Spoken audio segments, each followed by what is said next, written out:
स्वागत है आप सभी का एमएस वर्ड के इस 8वीं क्लास में। और इस क्लास में जो है एमएस वर्ड से संबंधित बहुत ही इंपॉर्टेंट हम सेटिंग्स को देखने वाले हैं, जो आपको एमएस वर्ड अगर आपने शुरू से लेकर लास्ट तक कंप्लीट कर लिया होगा, फिर भी मैं जानता हूं बहुत सारे ऐसे स्टूडेंट होते हैं जिनको इसके बारे में जानकारी नहीं है, तो ये जानकारी ले लेनी चाहिए। वैसे मैं फर्स्ट क्लास से ही जो इस तरह के बहुत सारे इंपॉर्टेंट चीज़ को मैं बताते आ रहा हूँ, और ये जो है आपका 8वां क्लास है। चलिए मैं एमएस वर्ड ओपन करके जो है मैं आपको बताता हूँ क्या वो चीज़ है।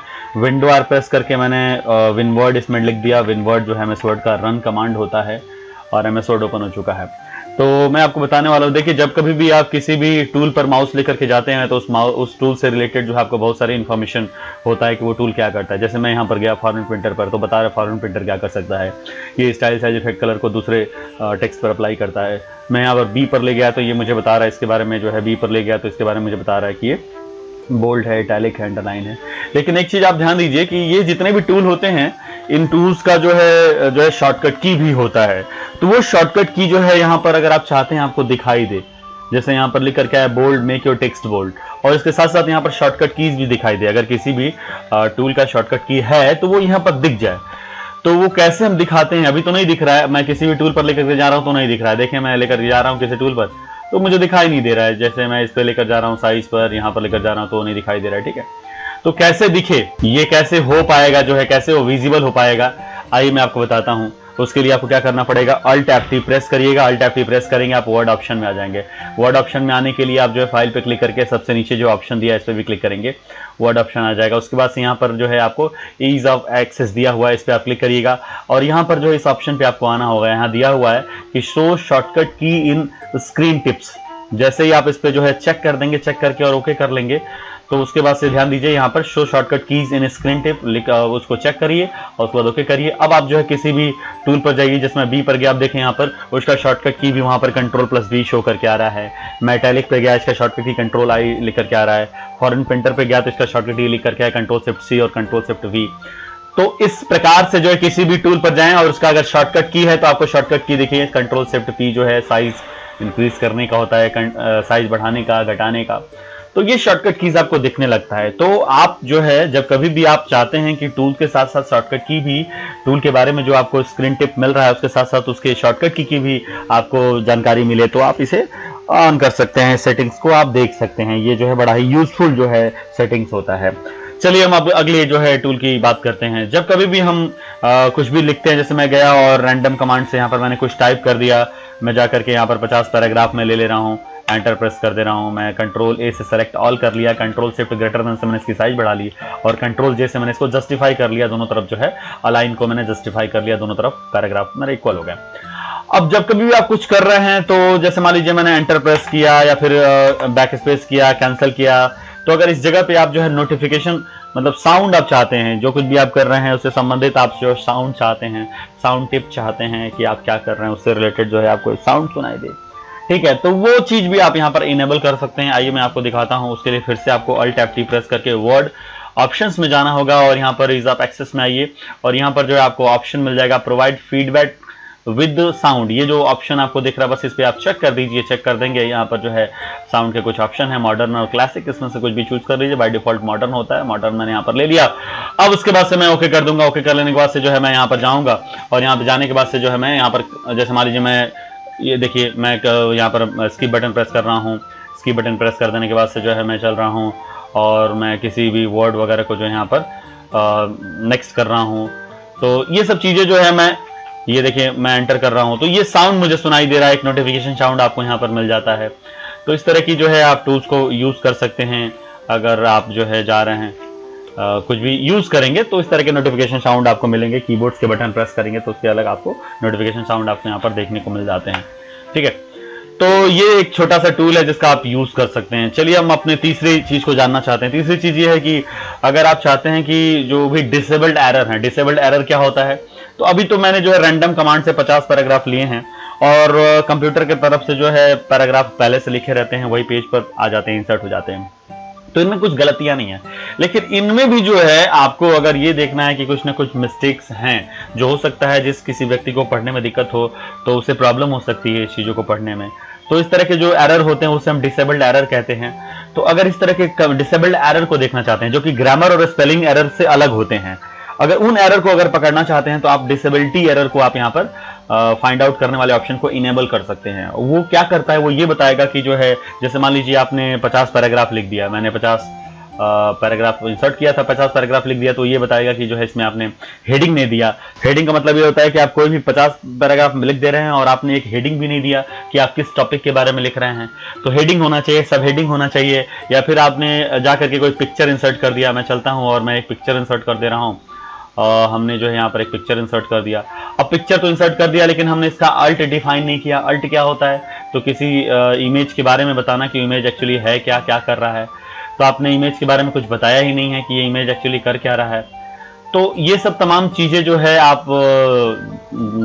डिसेबल्ड एरर में जो है आप चेक कर सकते हैं और उसके बाद वहाँ पर जो है ऑप्शन देखता है। तो चलिए मैं आपको पहले वो सेटिंग इनेबल करके मैं आपको दिखाता हूँ। मैंने क्या कर लिया, 50 पैराग्राफ ले लिया पहले से और मैंने यहाँ पर क्या कर दिया, जो है एक इमेज भी इंसर्ट कर लिया।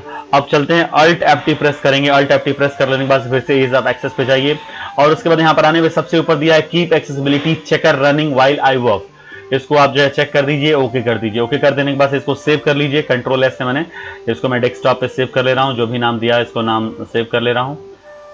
यहाँ TXT फॉर्मेट दिखा रहा है, बाय डिफॉल्ट मैंने TXT कर दिया था, जबकि MS वर्ड का जो एक्सटेंशन होता है वो DOCX होता है और TXT जो होता है नोटपैड का होता है। कैसे क्या है ये सब चीजें मैंने पिछली क्लासेस में बताया है। आई थिंक मैं छठे क्लास में इसके बारे में मैंने बात किया है, बहुत डिटेल में हमने बात किया है। मैंने बताया है कि MS वर्ड पे माक्रो वगैरह कैसे रिकॉर्ड होती है, तो छठा क्लास काफी इंपॉर्टेंट है, उसे आप जरूर देख लीजिएगा। तो मैं इसे DOCX कर दे रहा हूँ। DOCX जो MS वर्ड का एक्सटेंशन नेम होता है, डेस्कटॉप पे मैंने इसको सेव कर दिया। अभी सेव कर लेने के तुरंत बाद आप जैसे नीचे यहां पर देखें, यहां पर जो है शो करके आ रहा है एक्सेसिबिलिटी इन्वेस्टिगेट। अगर ये कोई भी एक्सेसिबिलिटी एरर फाइंड करेगा, कोई भी एरर आपके डॉक्यूमेंट में फाइंड करेगा तो यहाँ इन्वेस्टिगेट आएगा, और अगर एरर नहीं रहेगा तो गुड टू गो यहाँ पर लिख करके आएगा। बस करना क्या है, इस पर क्लिक कर दीजिए। जैसे क्लिक करेंगे तो यहाँ देखिए एरर आ गया। पहली चीज कह रहा है कि मिसिंग अल्टरनेटिव टेक्स्ट, इसको हम अल्ट टेक्स्ट कहते हैं। मतलब पिक्चर जो आपने लिया है उस पिक्चर का आपने कोई नाम नहीं दिया, पिक्चर का अल्ट टेक्स्ट आपने डिफाइन नहीं किया।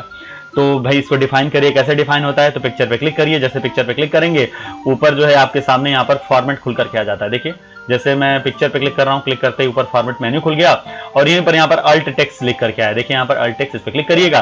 क्लिक करते ही आपको बस उस पिक्चर के बारे में लिख देना है। तो कुछ भी आप लिख सकते हैं, इस पिक्चर में क्या हो रहा है, क्या पिक्चर है, किसके बारे में है, इनका नाम वगैरह भी देना चाहते हैं तो आप दे सकते हैं। जैसे कि मैं दे दे रहा हूँ कि दिस इज अबाउट बोट।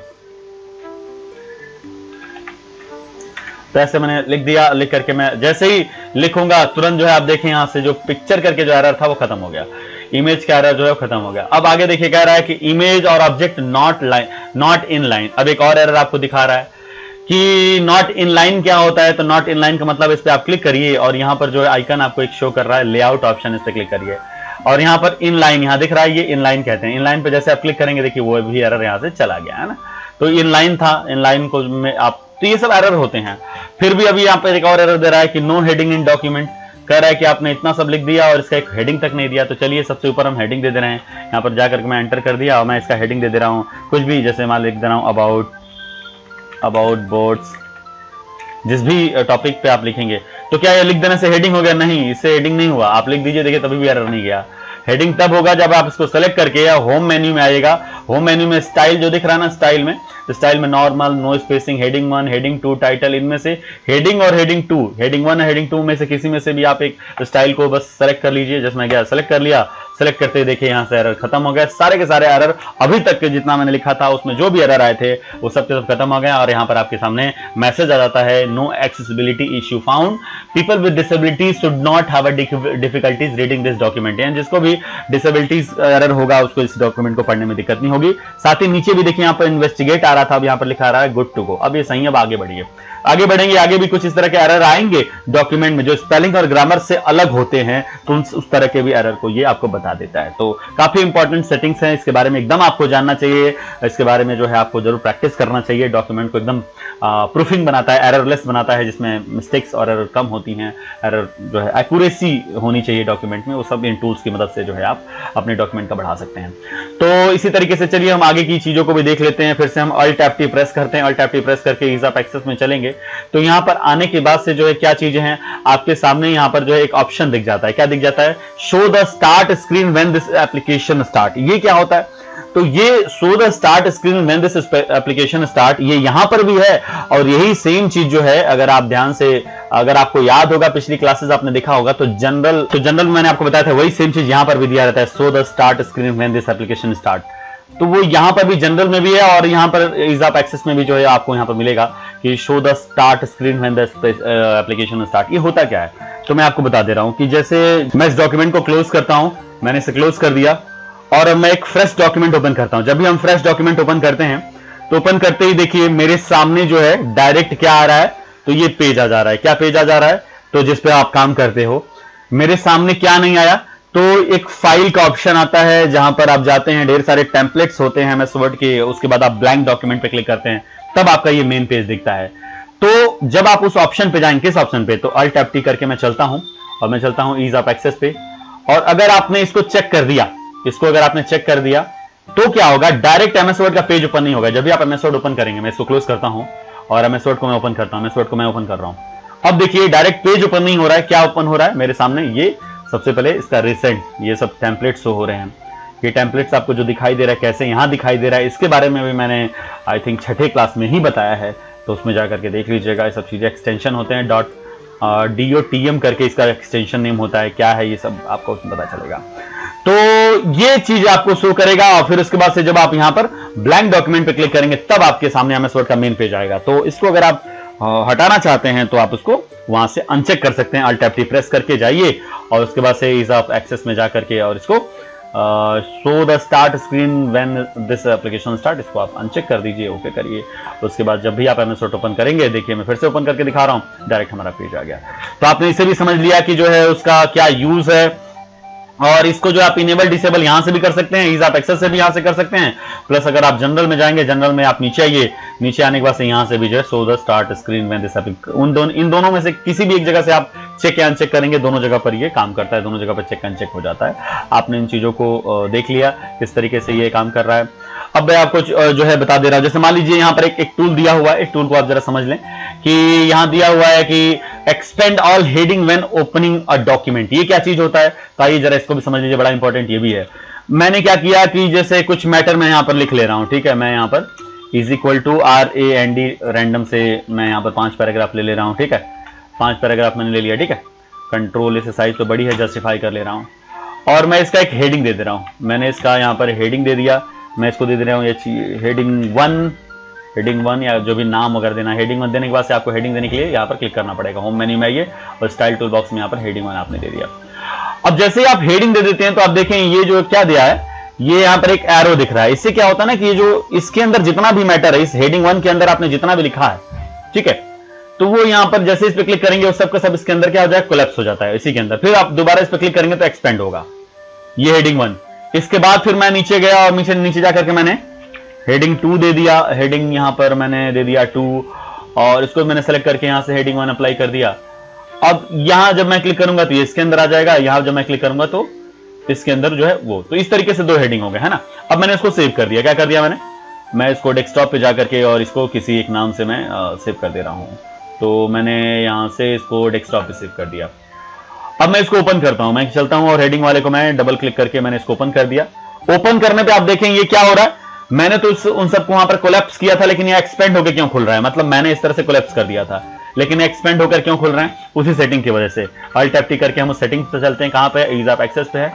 अगर आपने इसको चेक कर दिया expand all heading when document opening a document, तो नेक्स्ट टाइम जब भी आप जो है आप ओपन करेंगे एमएस वर्ड को, तो जो है ये आपको एक्सपेंडेड आपको मिलेंगे, जो भी हेडिंग्स के अंदर का मैटर है वो एक्सपेंडेड मिलेंगे, ठीक है। मैंने इसको क्लोज कर दिया, अब मैं इसे ओपन करके आपको दिखा रहा हूं, ओपन करके और ये देखिए सब एक्सपेंडेड दिखा रहा है। तो इसी की वजह से ये आपको पॉसिबल हो पाता है। तो ये छोटी मोटी और इंपॉर्टेंट बहुत सारी ऐसी जानकारियां थी जो आपने इस क्लास में देखा, इस 8वें क्लास में देखा। उम्मीद करता हूं आपको समझ में आया होगा। प्लीज इसका प्रैक्टिस करिए, जो इंपॉर्टेंट लगता है उसको एकदम नोट बनाइए और उसके बाद से जो है लैपटॉप डेस्कटॉप है उस पर अभ्यास करिए। कोई प्रश्न है तो कमेंट कीजिए और अगर लैपटॉप डेस्कटॉप नहीं है तो क्लास ओपन होने का इंतजार कीजिए और उसके बाद से जाकर उस पर अभ्यास करिएगा। जब भी लैब में जाइएगा तो अभ्यास करिएगा। तो अगली क्लास 9वीं क्लास में आपसे मुलाकात होगी, तब तक के लिए धन्यवाद।